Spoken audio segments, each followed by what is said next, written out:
time for the Invisible Ships podcast, where we talk about everything from true crime to the truly weird. Ready for takeoff. Invisible Ships podcast. We are back. We are back in the bunker, Danny. We're back in the bunker, and we're back to doing some truly weird tales. Yes. It's been a while. It has. It's been too long, but Invisible Ships podcast is returning to its roots, where we've always said that we cover everything from true crime to the truly weird. So, right. You know, we obviously kicked a hornet's nest with the Brian Macron case, and that was our true crime.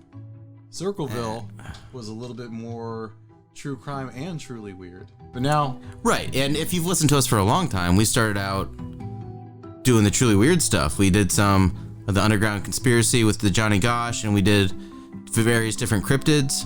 Yes. So it's a return to form. It's summertime. We're just going to have a little bit of fun. And we found a really, really great guy to talk to. Yeah, but you want to tell them what we're doing this summer? And we got a lot of fun stuff planned, right? Like, what's coming up at the end of this month?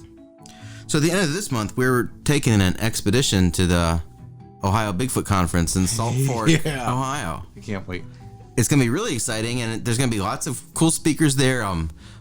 Cliff and Bobo from Finding Bigfoot are speaking, or making an appearance anyway. It's going to be exciting. We're going to do some camping and some research of our own, because not only is that supposedly a Bigfoot spot, it's also a UFO sighting. Yes, and it ties into the guest that we have tonight. So, like my brother was saying, we are doing stuff that we kind of started the podcast for. Like, we wanted to talk about pretty much anything that piques our curiosity, and we have a lot of freedom here. So we contacted the president of Mufon. The Ohio chapter of Mufon. Ohio chapter of Mufon, which is the Mutual UFO Network. And yeah, his name is Tom Wertman. He's been investigating strange sights and occurrences for years and years. And one of the ones that he told us about happened at Salt Fork. So that kind of started our camping trip. And then we realized that the Bigfoot conference is going to be there. And so, like, we totally had to go. But, you know, what were you saying when we recorded with him, with Thomas Wertman, and it was like over 2 hours of fascinating stories. And just to tell you kind of the whole origin of getting Tom Wertman to get on the phone and do an interview with us, which, again, we're so grateful for. It was a great interview. But it originally started because you had heard about a UFO case in the Youngstown, Ohio area in Northeast Ohio, where we live. And so you reached out to him about that, and the conversation just went, it was so fun, and it just went around so many different subjects that we just realized we have to turn this into like at least 2 episodes. Yeah, or maybe 3, because I think we're going to do the Salt Fork stories, which is going to be a standalone. Just the Mufon experience, like all his crazy stories, is going to be the episode we're going to play for you tonight. And then we do want to tell you about the Trumbull County UFO, because that just fits into our mission here. It's a Great Lakes weirdness. It happened in Ohio. It is a crazy story. But, you know, UFOs are real. You realize that in 2019, the Pentagon confirmed that UFOs are real. I mean, it's not just a crazy guy that lives in a trailer park talking about this anymore. Right. I mean, you're talking to the guy that has UFOs at Google Alert, so I get UFO emails every day. But I do know that, and I know that in June, the government is going to have to release a bunch of documents about them. Yeah. And it's a good way for me to kind of segue into a point I wanted to make. If you're someone that kind of started listening to us on some of the true crime episodes, we love to do that. And what we love to do is interview the actual people involved and like try to get into as much details as we can. And so with this stuff, like with the UFOs and in that case, when we get into that one, we're talking about actual like lab results and like scientists researching the clothing of the people that say they saw something. So like there's things to dive into and actually get your hands on. I love crazy stories, but we like the ones that we can actually like really, you know, there's something happened. Yeah, we want something that's tangible.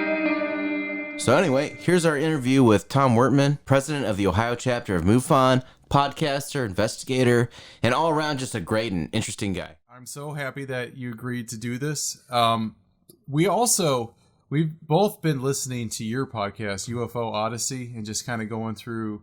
You have an impressive backlog of episodes. Well, I've got quite a few there, but I haven't done it in a few months because I just need to take some time off. I noticed that. Because I've been listening to it, and I think do you say UFO Odyssey or something like that? It's UFO Odyssey. UFO Odyssey, yeah. Actually, the network that got me into it was associated with Star Trek. Was it really? Yeah.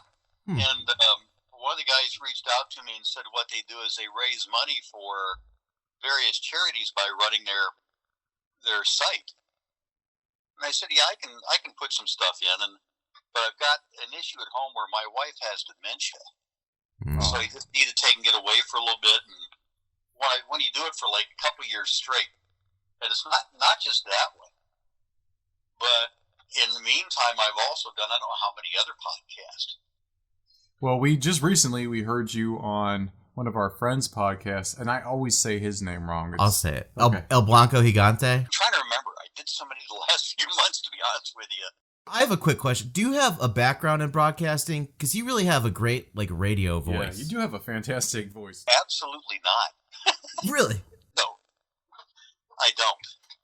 But I've just had, I guess you could say, maybe a gift a little bit. Yeah. Over all the years to have the right voice tone.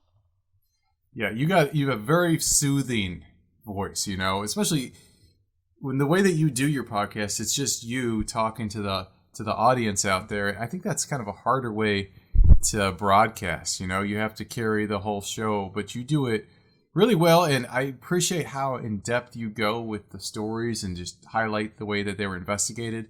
It's fascinating to listen to, and I've really been enjoying going through those episodes. Oh, I appreciate that because I like to base a lot of stuff on data and research. And one of the things that I got frustrated with one of the groups I was with is they started drifting away from fact and really just saying, hey, let's put all our faith in a story. And when you would hear some of the stories, it's like, you have got to be kidding me. It's like, you actually believe half of what you just said. And some of the stuff that they were going into is so ridiculous it wasn't funny. Claims about aliens, claims about underground tunnels going clear across the United States. Yeah. And they didn't do fact-checking, very little fact-checking. Only a couple members would. And it got to the point that one night, I was actually co-director of the group. The other director looked at me and says, why is everybody here? And I looked at myself and said, why the hell am I here? and I sent him an email that night and said, I'm done. And I stayed with Mufon because we like to base a lot of stuff on research and data.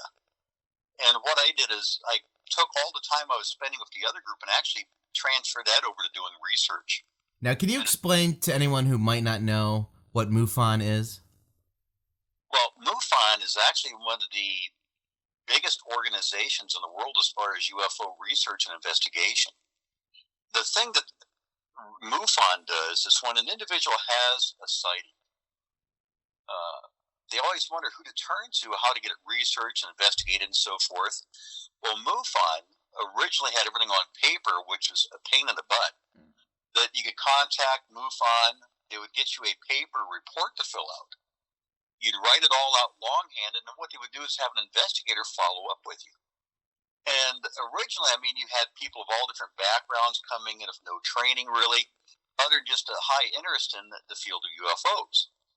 But over the years now, they've changed where they started creating their own training programs on how to research cases, how to investigate cases. They even created what they call Mufon University, which is an online thing so that when new investigators want to come on board, they actually have to go through classes online I love to that. help develop their skills, along with going through a training manual. Wow. And then once somebody goes through the whole training program, they have to actually take an exam, which I did. You got to pass the exam with a certain percentage score, and then you're allowed to start doing investigations. And what we do in Ohio is we put somebody along with an experienced investigator to mentor them along the way when we bring them in. And last year we had 200 and some cases come into Ohio alone. Worldwide, I forget what the number was. It was like 20, 30,000, something like that, cases coming in worldwide. And the challenge is following up on these cases, doing the research, the investigations. And what we're doing is we're not out to debunk people. We're out to look at their sighting, look at the report, And I'm very honest with people saying that, hey, probably about 80% of the stuff that somebody gives to me, I can identify. It could be aircraft, it could be satellites, etc. But then you start getting on that 10 to 20%, which gets way more interesting. That you're like, hey, it wasn't an airplane, it wasn't stars. This witness, let's say, reported missing time, like I talked to you, I think, about Rick. Oh, that was a good story. We're actually going to be camping in Salt Fork at the end of this month. That is going to be something that, I want to get into tonight, but that story will keep us awake. I think we might not get much sleep while we're down there. Oh, yeah. I mean, it was a great case. And, I mean, when you get clothing back, which has some trace evidence on, when you get soil samples back that has some trace evidence, you still reach a point that you can't say, hey, I know an alien abducted these people, or I know a UFO landed. But you just got a mysterious case that, hey, we don't have an explanation for it. And I don't basically put that case aside and forget about it forever. I just kind of table it off to the side, say, okay, let's look for correlating information that maybe there's other cases that will help us form a better picture of this whole subject. We start combining this stuff together. So I look at it from a very serious point of view. That's what I really appreciate about your organization, and kind of referencing back what you said about the previous organization that you left. If there's a subject matter right now in sort of this field of the unknown that doesn't need any embellishment, it's UFOs. Oh, without a doubt, right? Because the other group I was in actually was formed back in the 1950s, 1952. Was that the Cleveland UFO Project? Yes. Yeah. And I mean, over the years, they've gone through transitions. I know some people were involved with the group. They're excellent people. But it's just that the direction the group as a whole went, I couldn't agree with. But, I mean, going back to the early days of UFOs, I mean, you always had people that did good work, did good research, but you had the other ones that were out, who knows, maybe just to make a buck off of what they were talking about. Yeah. And I think it's just human nature to kind of sensationalize the unknown, too. Oh, yeah. And that's the part that bothered me. So I'd rather look at, the real data behind stuff. And that's like the case that, you're asking about, the Trumbull County case. Yeah. There's been some stuff on TV about it, but the drawback about the TV shows, because I think UFO Hunters did a segment on it. Matter of fact, a friend of mine was in the episode on UFO Hunters, and I mean, he's saying that Bill Burns was actually trying to put words in his mouth that weren't correct. This is what really happened, isn't it? No. Are you sure this is what really happened? Well, when you get involved with shows, sometimes they try to put things their own way. And I did a show for Travel Channel. It was that way, that after I shot my segment and they put everything together, they're actually twisting stuff around, which I didn't like. What show was that? Do you remember? There was actually one. It was called UFO Witness. Oh, I heard you talk about that on your show. Is that's the one where they put the cameras on the backpacks of the alien investigators, right? And No, that was another one. That was Chasing UFOs. That was one that one of the guys I know. His name is James Fox. He produces documentaries out of California. He's a good researcher. He says, I'm not a UFO investigator, but he's more of a researcher. And he got talked into doing the show, and they put infrared cameras on backpacks. And I told my senior, they basically made your show Chasing UFOs and modeled it after Chasing Bigfoot. Yeah, Finding Bigfoot. Finding Bigfoot, yeah. And I said, all you needed is Bobo to start running around. I love that. That. Yeah, I love Bobo. It's fun, but I think it probably does not give the right impression of what a UFO researcher does or how they do their job. No, and even if in MUFON, I mean, we've got about 800 investigators worldwide. You're always going to find differing methodology. I think mine is really good as far as looking at details, looking at evidence, trying to dig stuff up. And you have some other ones that still will go out and base stuff off of gut feelings no matter what somebody says, or what the policies and guidelines, because you're just going to go their own way. But it's human nature, you know. So you got to pair them up like a Fox Mulder and a Scully, you know? Yeah, I wish you could, but unfortunately, we always can't because sometimes they're kind of spaced out thin. I've done cases. I don't know how many in the United States now, maybe 300, 400, maybe something like that. And I've done another couple hundred in England because they needed some volunteers to help do long distance research and get investigations because England one time only had like 4 investigators. So did that require you to travel internationally? No, I did everything long distance, and that's where I really honed my skills. And I was shocking a lot of people what I could tell them by long distance research. Because when I was doing that one, our international director at the time says, I need somebody to help out in England because we've only got like 4 investigators. And the bad part is, of the 4, all of them wanted to be bosses and nobody wanted to basically, you know, everybody wanted to be a chief. Nobody wanted to be, and it's like, you can't do that. So I stepped in and did like 200 cases in a couple of years. Wow. Yeah. And there was a lot of work to it. I mean, there was a lot of late nights, almost every night. I hit some great cases, though, that they would have just totally gone by the wayside if I didn't look at them. I mean, some excellent cases over there. Are there any that stick out that you found that doing that work over there that you were not able to find an explanation for that still remains unidentified? Yeah, there was one I actually turned over to some local investigators that finally stepped up because it involved an abduction case. You told me a really good story about how you debunked one with a drone, which I wouldn't mind hearing again, but you did not mention one about an abduction. Well, this is one where also I don't talk about it all the time, but I've had experiences myself going back to the 1960s. And that was one of my own earliest experiences, and actually very close up experience with a UFO. Wow. And sometimes I think that maybe there's some like carryover effects from all those years, because occasionally I do a case, and this is what was really weird on there, Rick, is I was doing these long distance cases, and occasionally, before a witness says a word, I have all these visions popping in my mind, and I'm seeing what the witness is going to say before they ever say it.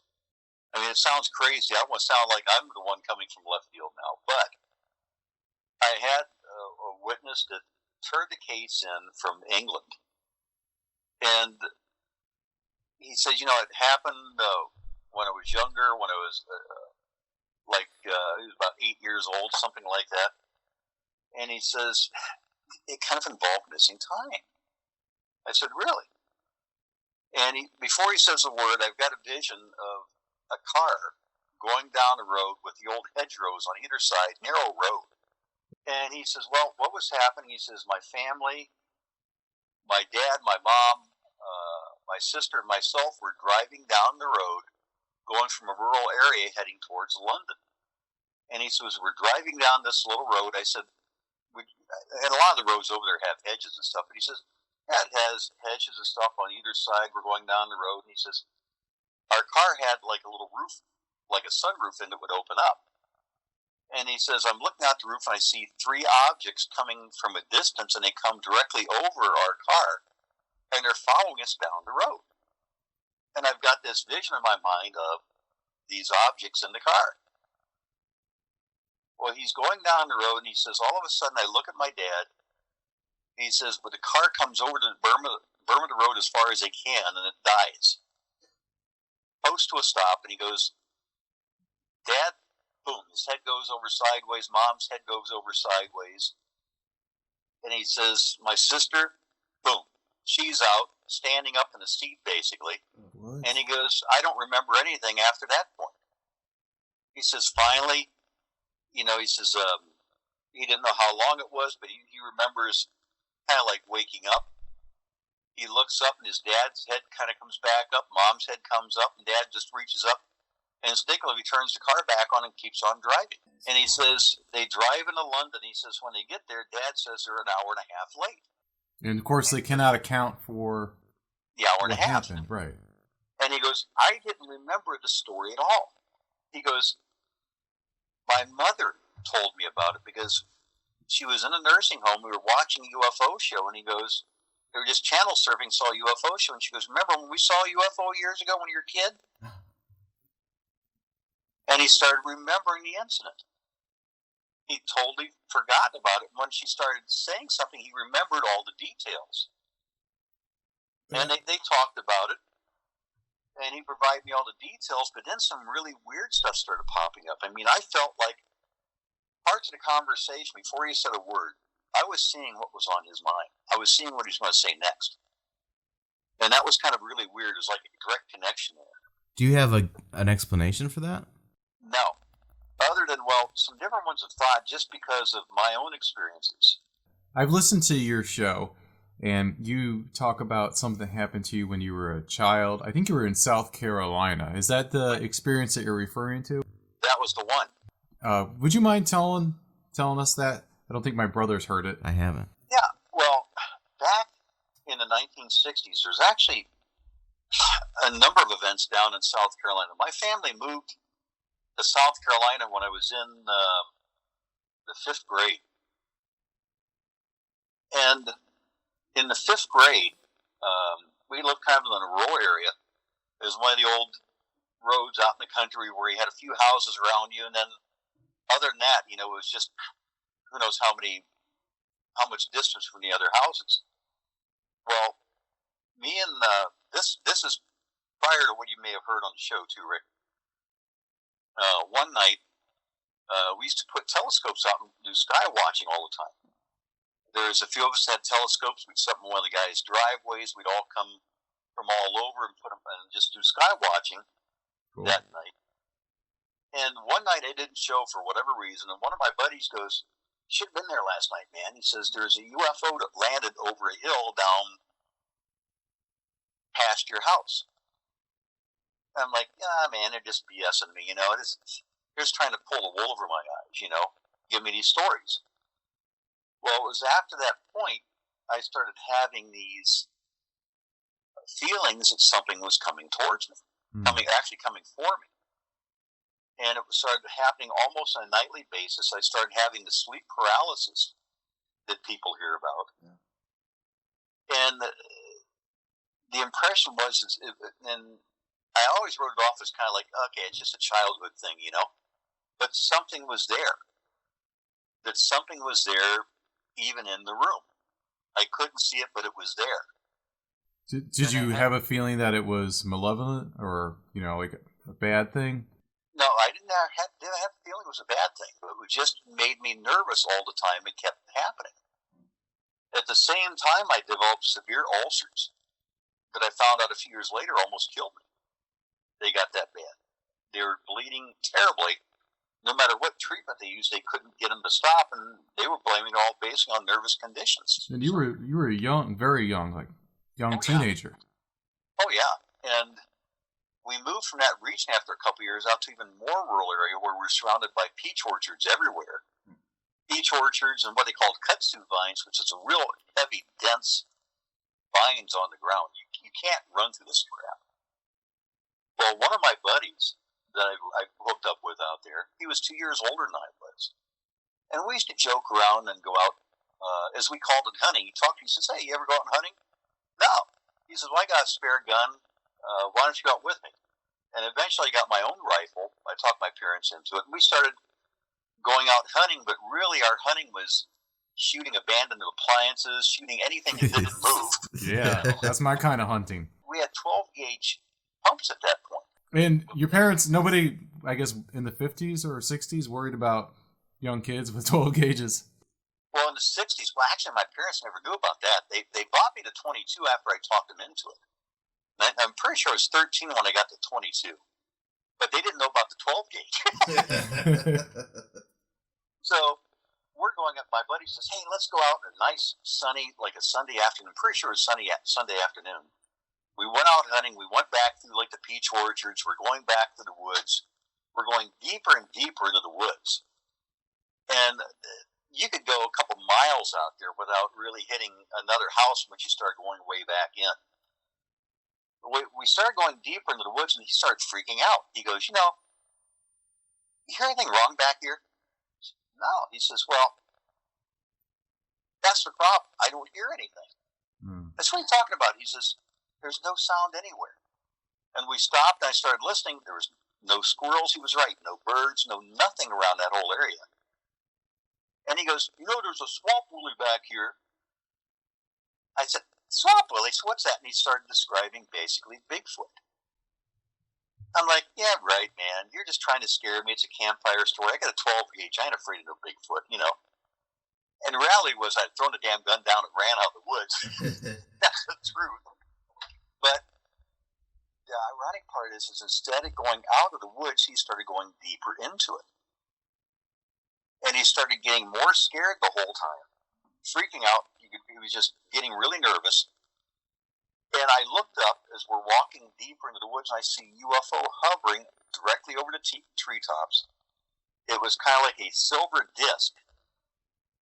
It wasn't really like some people picture something with sharp edges. It actually had rounded edges all around. How big was it? It was about the size of a car, if not larger, and it was just following us as we go through the woods. And it wasn't making a sound? No sound whatsoever. And I'm looking up, and I just keep glancing up as we're going back in deeper in the woods. I keep seeing this thing. It's like it's trailing us. Well, I never tell him about it for some reason. I don't know why, but I never said, hey, look up, man. We just kept going deeper and deeper into the woods.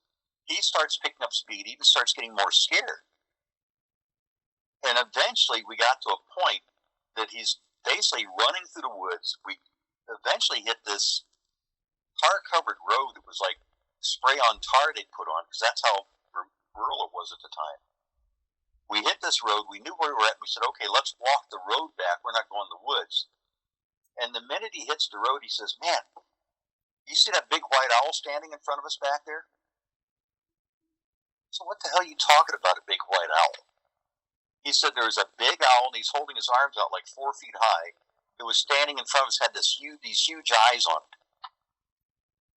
And I don't remember seeing an owl, but I never told him either about UFO above the treetops. So that owl thing, that just gave me goosebumps. I mean, maybe that's the way the alien wanted him to perceive him, or the ET.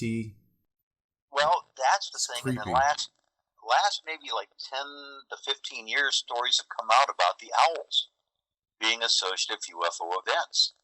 And our event happened before anything like this ever came out. I mean, this is 1968, maybe, right. Something like that. It wasn't even MySpace to talk about. It wasn't even the Patterson-Gimlin film as far as the Bigfoot stuff, right? Yeah, oh yeah, it was before all that stuff. I mean, there's always that UFO connection with Bigfoot, too.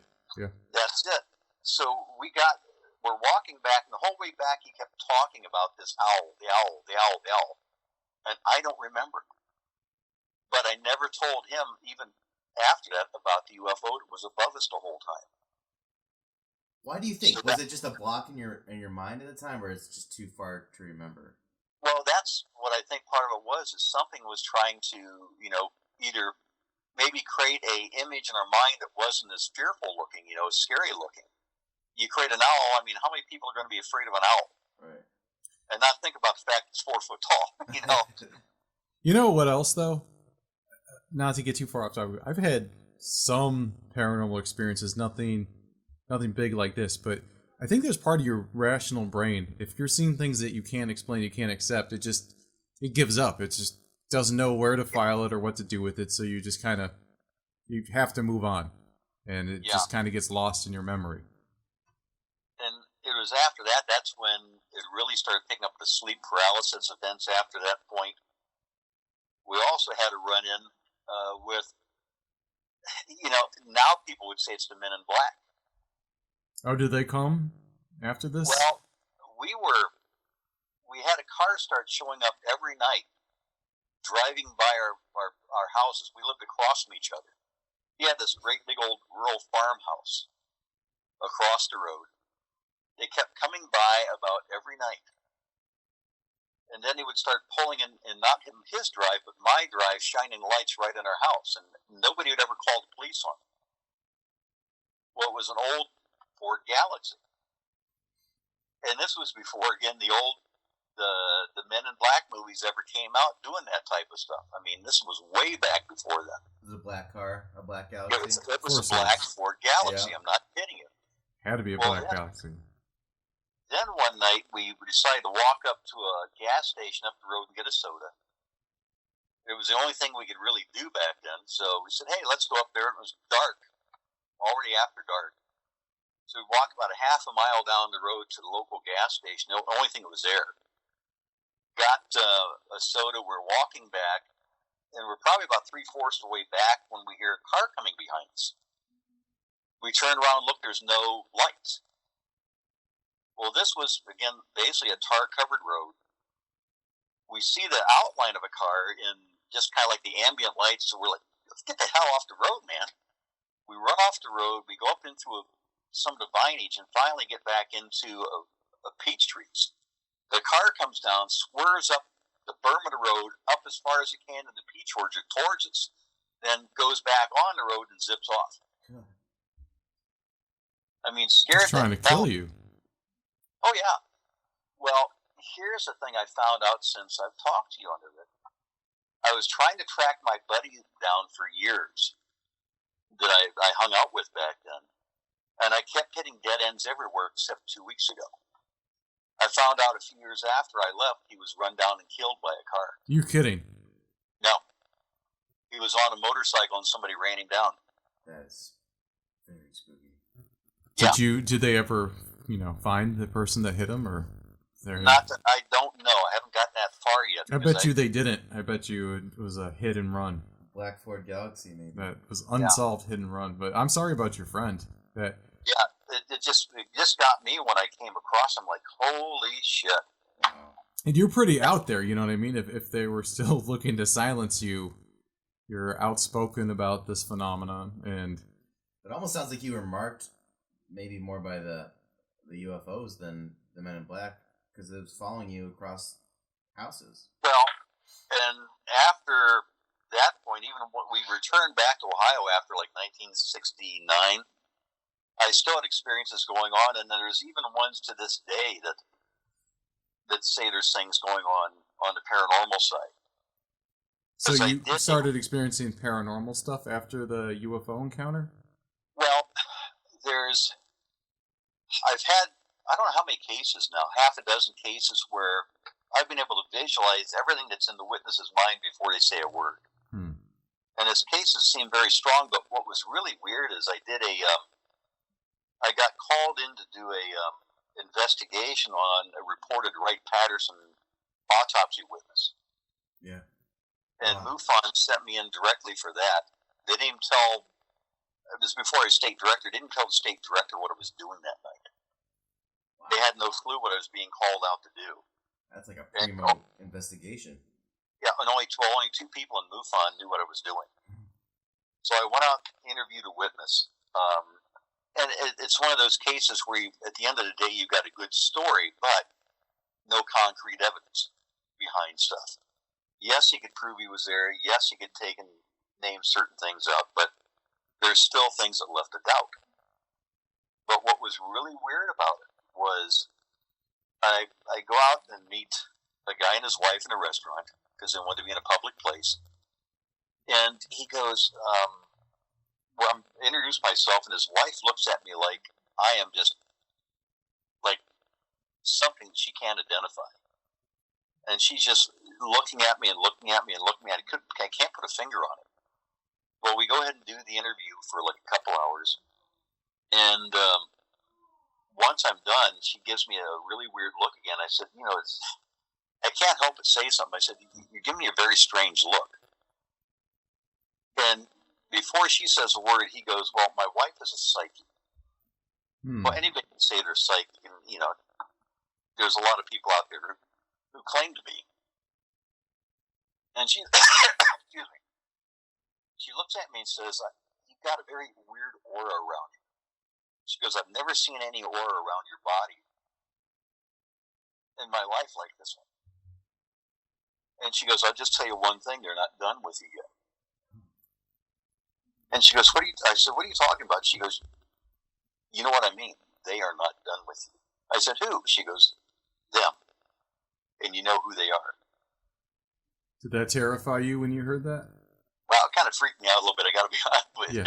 Yeah. It would freak me out. Who do you think they are? Do you just ascribe it to like an extra intelligence or something stranger? Well, yeah, I think it's an extraterrestrial being of some sort. Now, the question next is, are they really from another world, or are they from this world, which I don't know. Or another dimension, maybe. Yeah, that's what I mean, another dimension. Are they from that? I don't know. But I just know that there's some sort of a presence there. I just feel it. I mean, I think it's clear, even the skeptics have to admit that people are seeing things, and more, like we have more and more concrete evidence that people are seeing things that are not easily explainable. I guess we could debate what's behind it. You know, you asked a great question on your show once, and I've been thinking about this all week. You asked if you learned that these crafts and this phenomena was caused by extraterrestrial or a foreign power with vastly superior technology, which would scare you more? And it's something that I've been thinking about, and I don't know for sure which one I'm going to choose yet. But it's a great question. Yeah, and if you think about it, I mean, who would you be more afraid of? On one hand, I'm thinking this extraterrestrial presence may have been around for millennia for all we know. But for a foreign power, it may actually be much more scary. Yeah, somebody like a China or a Russia or somebody, you know, that North Korea.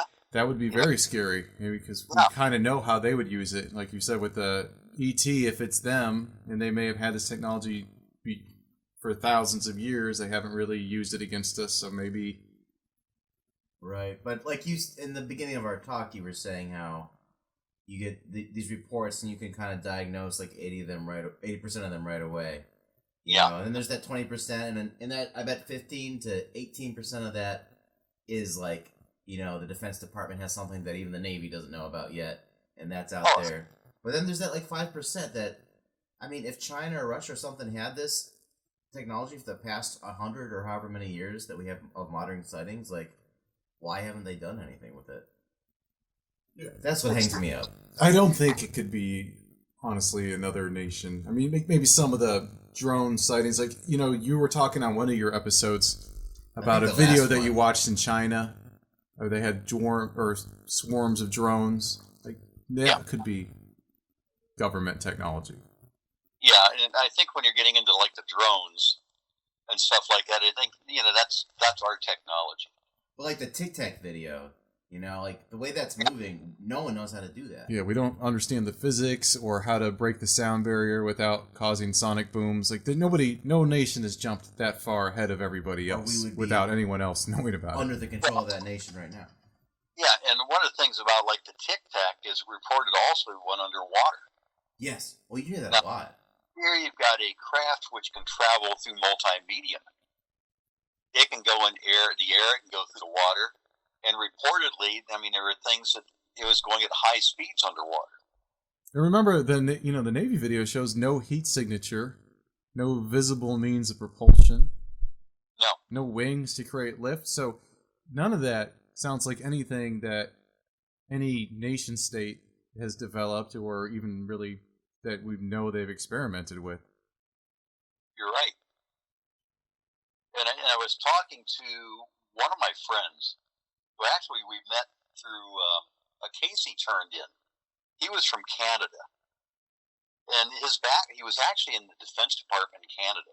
Which sounds kind of like an irony. Does that just mean that you call the United States if something happens? No. Well, he actually turned a report in that people were blowing away. And I called him up and just started researching it. And I'm like, this guy's showing me stuff on photo analysis. I said, man, this guy is too damn good in photo analysis. Now, I still do a lot of 3D designing, rendering and so forth, shading, lighting. I said, this guy's pointing out details that 99% of people will never notice in a photograph. I said, I don't know who this guy is, but he's got some knowledge. And after a number of conversations, he goes, just so that you know, he says, this is what I do for the Canadian Defense Department. Photo analysis. Of UFOs? Well, actually, bomb strikes. he was in the military, so what they'd do is they'd send him results of bomb strikes, and he'd interpret everything. Wow. And I looked him up, and I did see that, yeah, that's what his background was. Well, he also, as a hobby, was into submarines. And he was even qualified on submarines. And we got into a conversation, and I said, what if you had an object that could break the water ahead of it? So that really it wasn't pushing against the water. Something was breaking the force of the water before it ever hit it. And I used some terms along with cavitation and stuff like that, and all of a sudden he hit on some things. He's like, that's possible. If you could break the water, the resistance of the water against the object, it could travel faster. And you're seeing some articles now come out on that concept. That's what they think, maybe could be potentially going to happen. Allow like submarines to go faster. You break the water ahead of the ship. Right. So you're essentially moving through air almost. Yeah, almost. Yeah. I don't even understand the That's concept behind interesting. that, but Well, I wonder. See, and that's I guess we don't know. We don't know what we don't know. So maybe that Tic Tac UAP really is a lot closer to stuff that humans are doing right now. It's just a really interesting case with the Tic Tac. I mean, David Fravor coming forward about it, the pilot, Right. and one of the other pilots has spoken a little bit, but the whole story's not coming out because one of them, actually the pilot of the second plane was female, and she's still in the military, and she was a rookie at the time, from what Fravor said, and she doesn't want to talk about it. and she still wants her career. Okay. We're going to leave it there for this episode, but don't worry, we have a second part and probably a third part actually with Thomas Wertman coming up, and we're going to actually get into the reason that we called him, which was to talk about this amazing incident that happened in 1994 over Warren, Ohio in Trumbull County.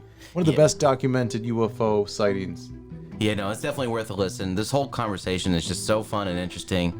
He's just one of those guys that everything he says is great. Yeah, and we're so glad that he shared all his experiences and knowledge and crazy stories with us that we just wanted to let him go. I mean, when a guy like that starts telling you stories, you just shut up and listen. Right, yeah. No, I think you're really going to enjoy it. So until next week. Until next time.